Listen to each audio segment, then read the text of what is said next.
And here we are going to have the conversation with our great Gurcharan Das. Please welcome on stage back. I've been having sleepless nights doing research to come up with questions, but I learned a lot in that process from what you have written, starting from India Unbound to what you're planning to write. I mean, extraordinary. You know what he is currently working on? AI-powered Mahabharata. Bhagavad Gita. Bhagavad Gita. AI-powered Bhagavad Gita. What is that? Well, an AI book on the Bhagavad Gita, frankly, even I was skeptical. But it's essentially an interactive book. This publisher in New York has decided to bring out the classics of the world. They chose the Bhagavad Gita from India, and they are going to, it's going to be an interactive book. So they'll interview me for 15 hours or so, and they'll do a video as well as audio recording. That will become the database, first initial database for AI. Then they'll create a clone of mine, not only in English, but in 25 other languages. They plan to publish it in many languages. And the reader will be encouraged to ask a question anytime. Pause, it's an online book, pause and ask a question, and they'll get an answer from my clone.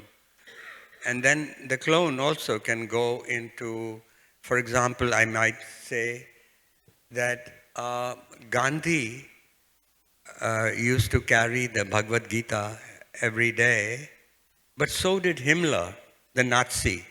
And how is it that both Himmler, the apostle of war, and Gandhi, apostle of peace, carried the Bhagavad Gita and trained, in case of Himmler, trained SS officers, and Gandhi trained his freedom fighters on this Gita. So these kinds of things that I'll pose for the reader, and there'll be, in the end of every chapter, the reader will be encouraged to have a discussion with my clone on the Bhagavad Gita. But it'll go into the database of Gandhi or Hitler, the AI, and that's what it makes it more of an AI. Amazing. It's such an honor to share this stage with you, sir. And thanks for accepting our invitation to be part of Big Bold Brave Story.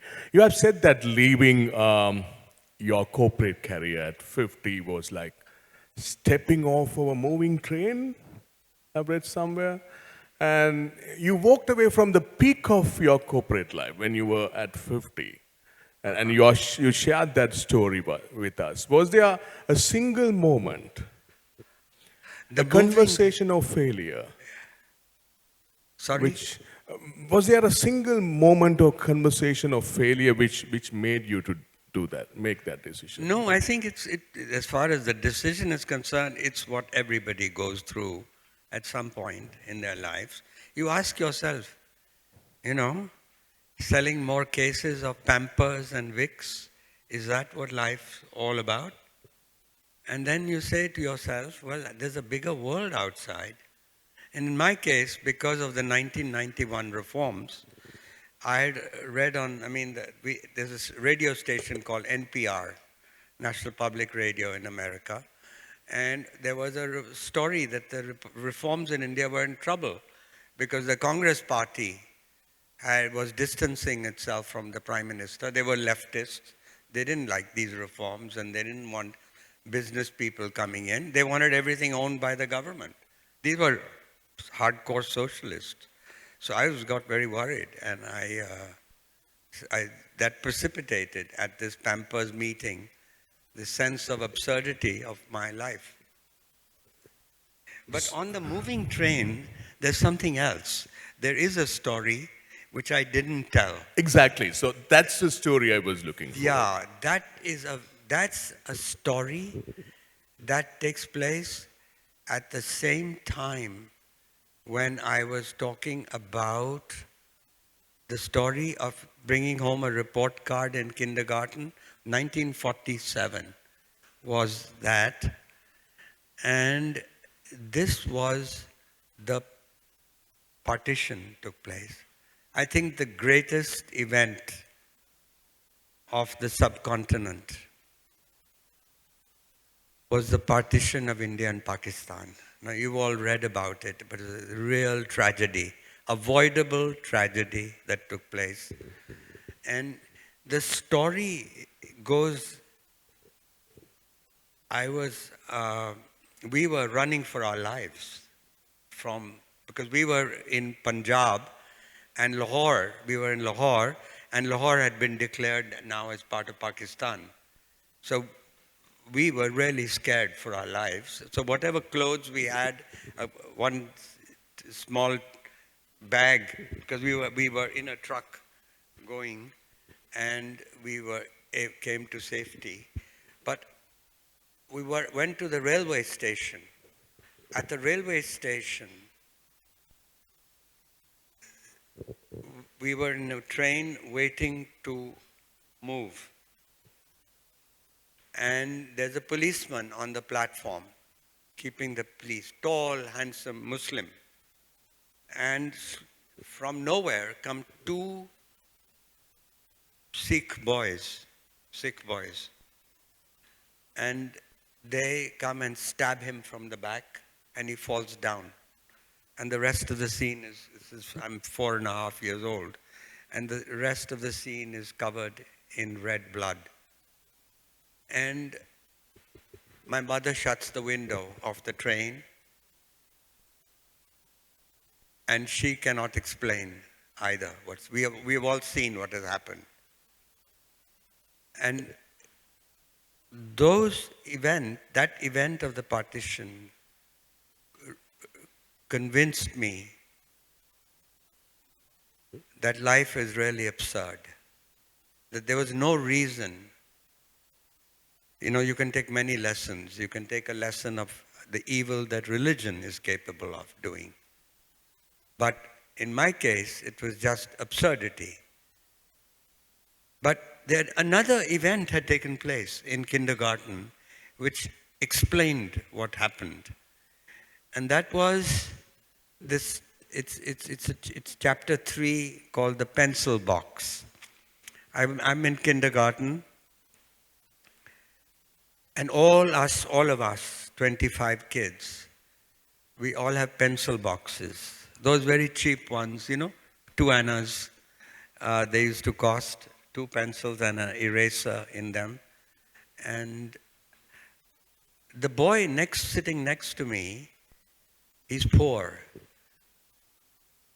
And he doesn't have a pencil box. And I get irritated because he's always borrowing my pencils. And there's a boy sitting in front. He has 2 pencil boxes. One made in England, shiny red. And he's the only one who comes in a car to the school. All of us walk from home to the school. And so one day at recess, teacher goes away, students go out, and I go to the rich kid's desk, take the cheap pencil box, and put it on Ian's desk. And of course, after recess, the rich kid comes back and he screams, "Who stole my pencil box?" And the teacher also gets worried. He's, after all, the richest kid in class. And then she makes us all stand up and goes around asking each person. And when it comes to Ian's turn, he says, "Yes, there is a pencil box on my table, but I didn't put it there." And nobody believes him. He's a poor kid, he's also Muslim. And so then it comes my turn, and this was my turn to then confess. But I'm frozen. Here I thought must be some 4.5-year-old instinct for socialism when I tried to create equality by everybody getting a pencil box. And it ended up in this way. And so I'm frozen. I don't say anything. I don't save this kid.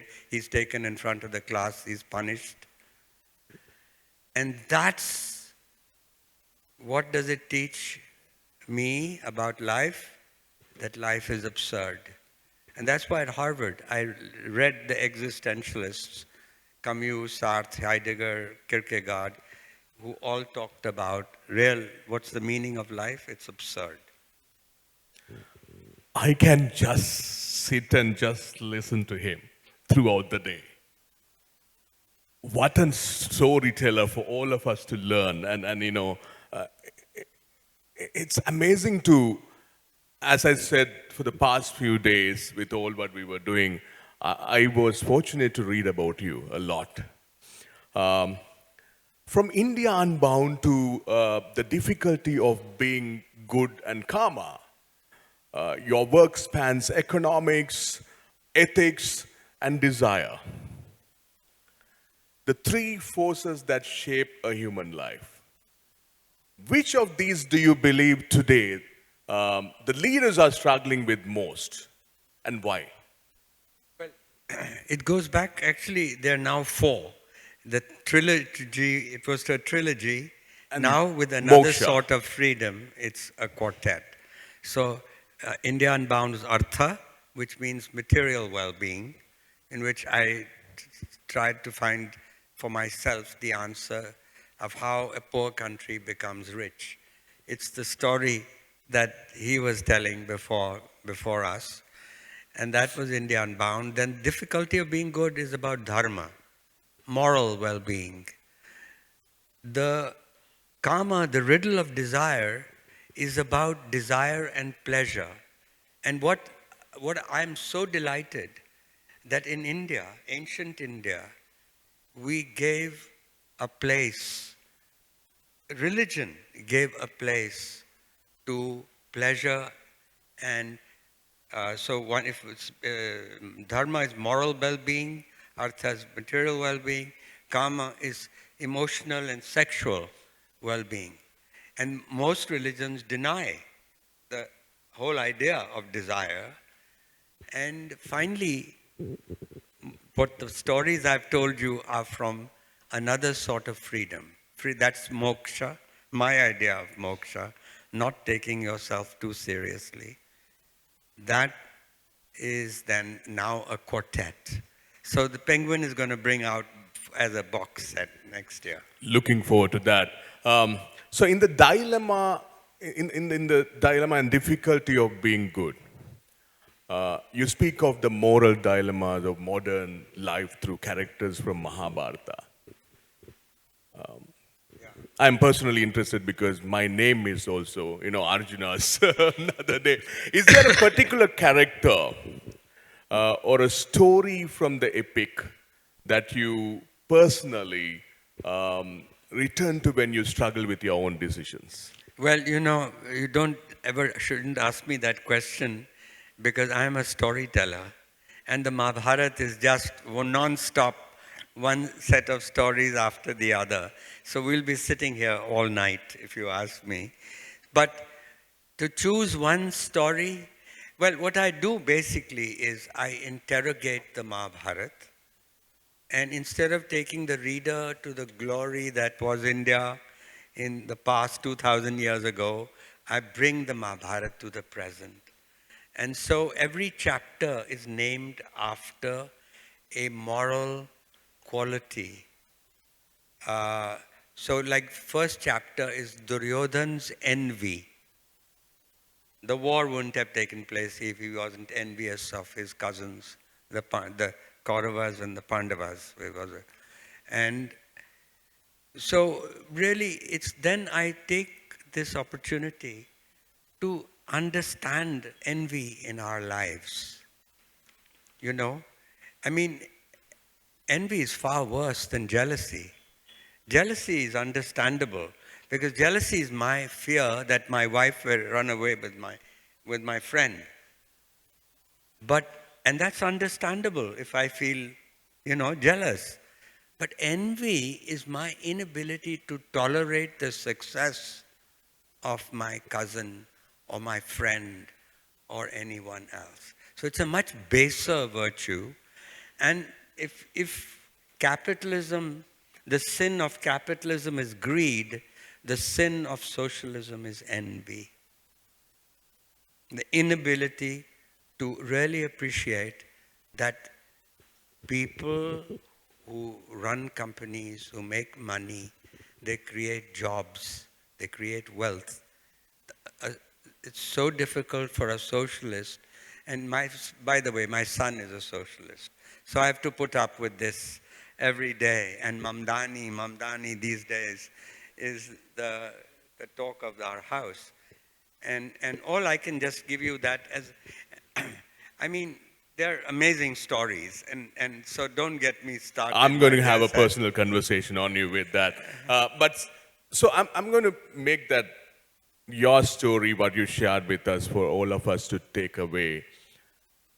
If Sri Lanka, as a small but a deeply gifted nation, wants to make a life at a national level, Yeah, not just as an economic living, yeah, what three shifts would you advise to make yeah. culturally, Yes. morally, or institutionally? And I think it's relevant because we just had a conversation on that. And I can just say that the smart thing, and it was mentioned in the conversation, the smart thing for Sri Lanka is to link its economy to India, to really, there are, in India is today the fastest growing economy in the world. And it's over since for 30 years, it's grown at 6.4% a year. For a democracy, this is unprecedented. And surely the richness of Sri Lanka, there must be stuff you can sell to India, you can collaborate, uh, partner, uh, make Sri Lanka. You see, do what Singapore did. Singapore was a little country. People didn't take it seriously. You know, when it broke away from Malaysia, people said, oh God, it's gone forever. But look where Singapore went. And my point is, make today, our problem in India still is the mentality of the license Raj. And that's why we haven't created the jobs that we should have created. We have not created an industrial revolution. We seem to have skipped from a green revolution in agriculture to a digital revolution. And what I'm trying to say is that there are, in this world of e-commerce, we heard the talk before that, the lady who talked about e-commerce, that today you don't even need distribution. You can buy and sell across the border effortlessly. So this is the time for entrepreneurs in Sri Lanka. And frankly, I would learn lessons from Singapore because we still have the license Raj mentality in the law bureaucracy. Make Sri Lanka so attractive that all the Indian business people will move here. They'll make Sri Lanka their base. Why do they want to live in India with the kind of tax rate we have and with a bureaucracy that basically still does not accept that business can make an honest profit? You see? So, I mean, I told once I met Modi and he was asking some of us, what should he be doing? I said, sell the market to Indians. Indians still think that the reforms make the rich richer and the poor poorer. They still think that there's no difference between being pro-market and pro-business. And that means, I mean, why? Because nobody has sold the reforms of the market. The two biggest reformers in the 20th century, Margaret Thatcher in the UK and Deng Xiaoping in China, what did they do? They spent 80% of their time selling the market. and only 20% doing the reforms. Now, make Sri Lanka so attractive that these business people will say, we don't want to live in India. Why? Let's all move to Sri Lanka. And a lot of them have moved to Dubai. Can you believe it? 55,000 moved to Dubai. HNIs, high net worth individuals. And so these are very many simple ways that I think just link. It's like Nepal. Nepal should link itself to both Chinese and Indian economy. Bus. Simple, and go to glory. So there's the prescription for 2047 or what. Great. So we're going to get a few questions from the audience. I have a lot of questions. Now I got to know him so that I have opportunity to talk to him, reach out to him. But we're going to get 3 questions from the audience. Quite a few hands. Okay, so... Lady? Lady? I think ladies first. She's my wife, Vidya. Okay. Okay. Right. Thank you, sir. It was an absolute honor listening to you today. Now, I'm going to ask a question about life generally. So I can see from your story that risks were taken at many points. So what is the difference? How do we draw the line between bold risk-taking and, rash risk-taking? And what is the message that we are actually giving the next generation? Because now it's all about taking risks. Well, yes, it is about taking risks. And I suppose one thing you do need is a degree of discontent. A degree of discontent. My mother kept a diary. I appeared on page 17 of her diary, in which she says, this is a restless child. Then 6 months later, on page 54, she's saying, he's a difficult child. And a year later, she's saying he's a troublemaker. Now, that characteristic is, in a way, a discontent. And when I was saying that, we tend to sleepwalk through life, most of us. But it's worth stopping and keeping a diary, keeping what I suggested, write a memoir. But ultimately, in my case, it was actually satisfying both my mother's ambition to make a living and my father's ambition to make a life. So I was lucky to have that. And what appeared to be big risks in hindsight somehow didn't seem, maybe because I did learn the lesson from the Guru. If you don't take yourself too seriously, I think then you are prepared to also take some risks with your life. I gave up a very promising academic career in philosophy and suddenly became a salesman for Vicks. And so these are changes. I guess that's all I can say, nothing more. The gentleman over there, I think, had a question. Andy, can you pass the mic to Andy, please?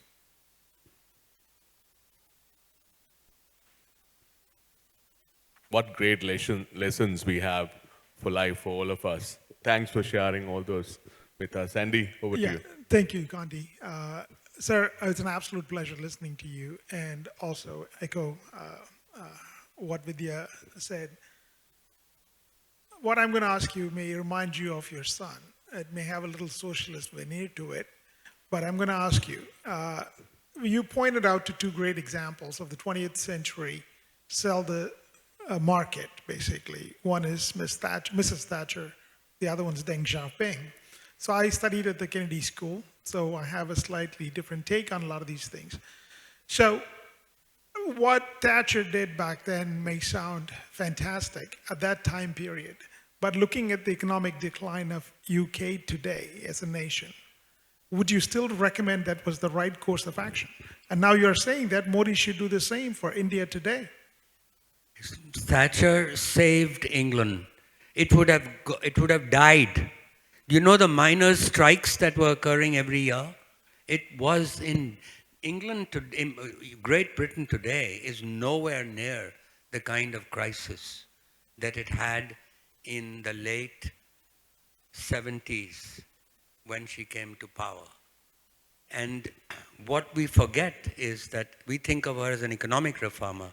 What she did was she reformed the state. That's what you need to do.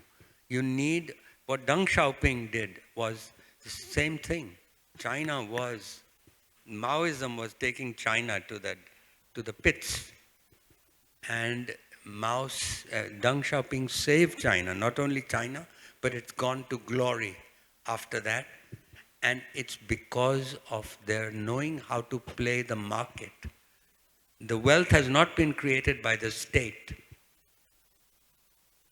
And so I would just say, yes, Kennedy School or what, but the rules you have, the state cannot create jobs and wealth. State cannot create it. That's the one lesson we have learned. Now, look, that doesn't mean we all have an instinct for equality. But freedom, what I learned from John Rawls was that in the modern sense of modern liberalism, which has been the reigning ideology of the world for 200 years, there are two concepts, liberty and equality. Liberty comes first, and then comes equality. Ideally, a state should provide, a constitution provide maximum equal liberty. That's the answer, maximum equal liberty. And then it should, I mean, this doesn't mean today that these zillionaires, they should be paying higher taxes. I totally agree with that. So this is not a case of saying that capitalism is nirvana or anything, but it's the root. It begins with the market. And of course, we must invest in health and in education. All these things the state has to do. It has to provide a safety net. Now with AI coming, the state, there may be no jobs. And so the state will have to provide a universal basic income. Hopefully the companies, when they lay off all workers, will be so filthy rich that the government can tax them and provide a middle-class living to everybody. And that's the universal basic income. Thank you. We have one more question. Asoka.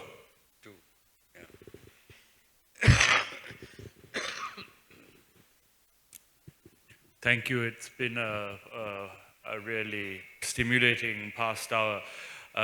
My question was about when you spoke of when you decided to leave Procter & Gamble, it sort of sounded almost like you were having a bit of an epiphany at that time and sort of saying there's more to life than that. But clearly you're someone who is trained in sort of philosophical thinking. And I just wonder, through your corporate life, did you almost have to suppress giving your, or coming out to others as someone who thinks in that way? And even when you think of the corporate sector now, when we see a lot of people with business degrees and other things, do you feel like people who have a background in the arts are actually undersold? If you have any thoughts on that, I'd appreciate it. Yeah, no, that's very, very good question. Yes, in fact, when I was running P&G, we made an effort to hire non-MBAs into the company, people who had studied the liberal arts. And I do think that a study of history, of economics, philosophy, politics, these things broaden, because the higher up you go in the corporate ladder, it's those perspectives that really matter. You know, business is basically common sense. I mean, you buy low and sell high. That's a one-line mantra of business. Common sense. The price went up, the timber price went up when the supply was low. So that's supply and demand.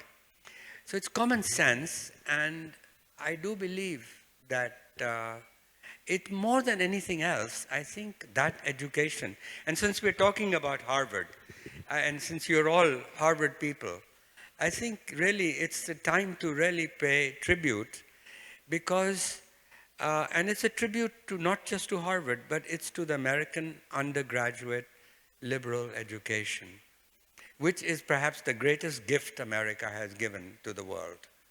And so, I mean, frankly, a lot of the things that I did in my life, the confidence, I mean, to sit down to write a play, you had to feel pretty tall when you hadn't done any course in writing or anything like that, and so on.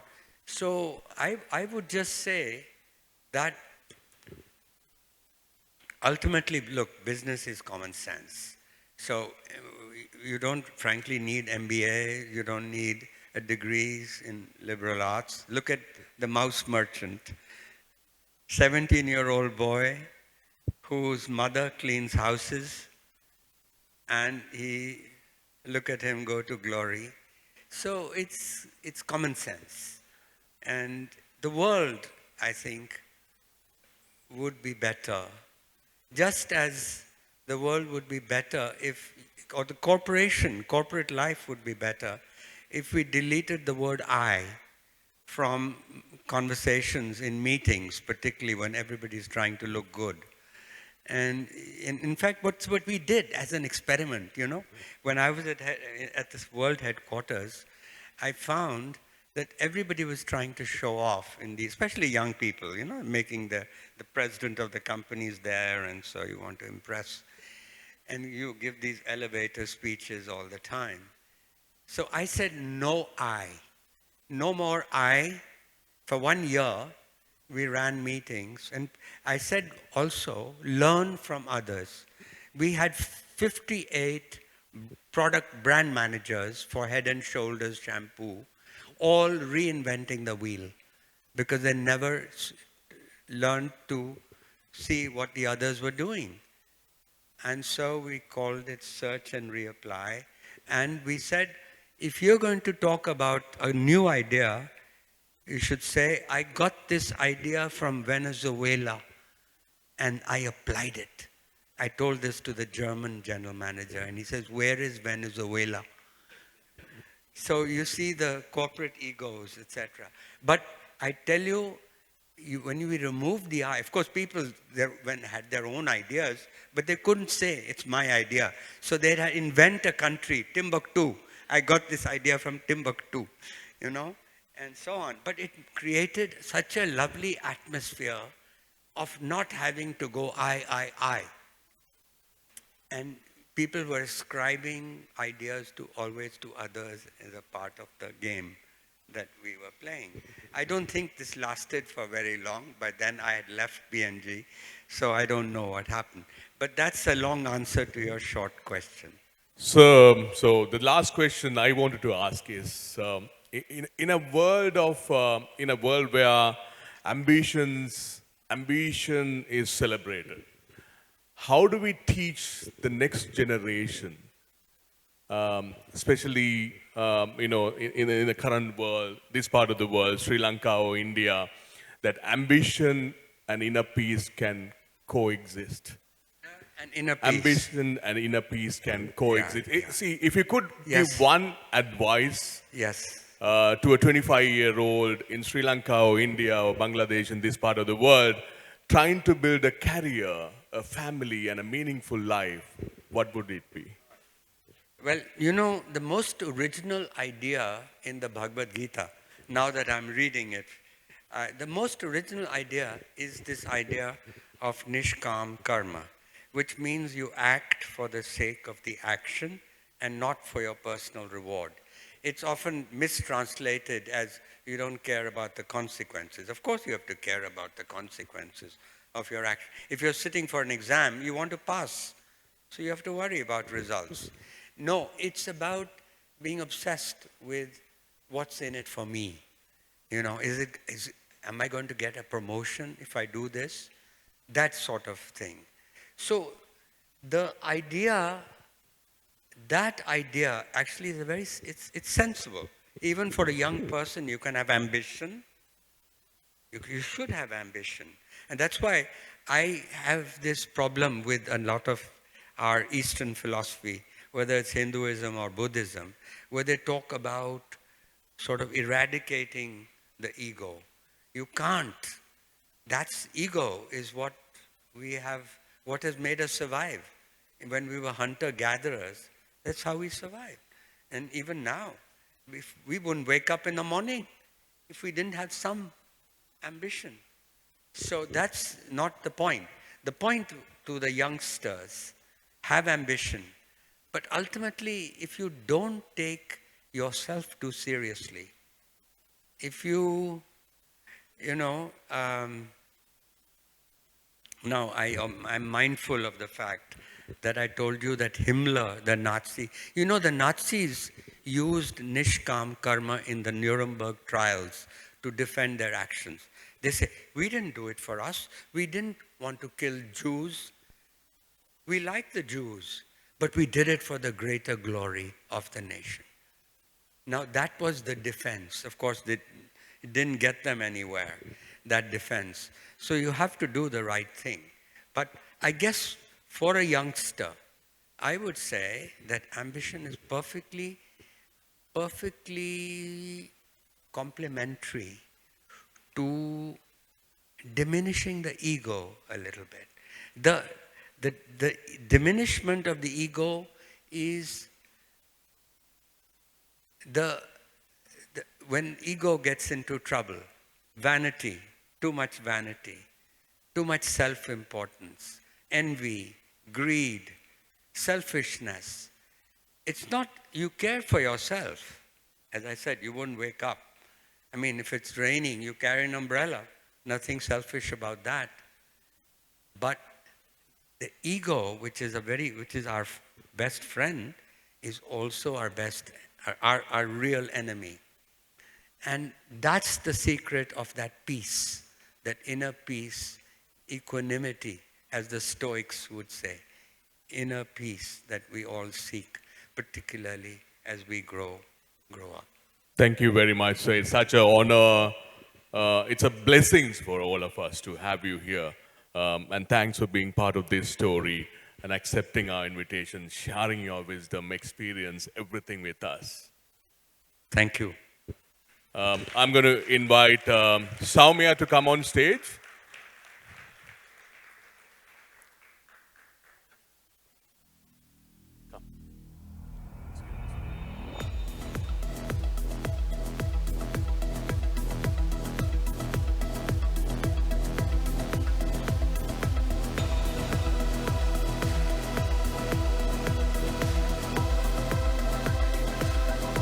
I'm not going to give you a kiss, but can I give you a hug?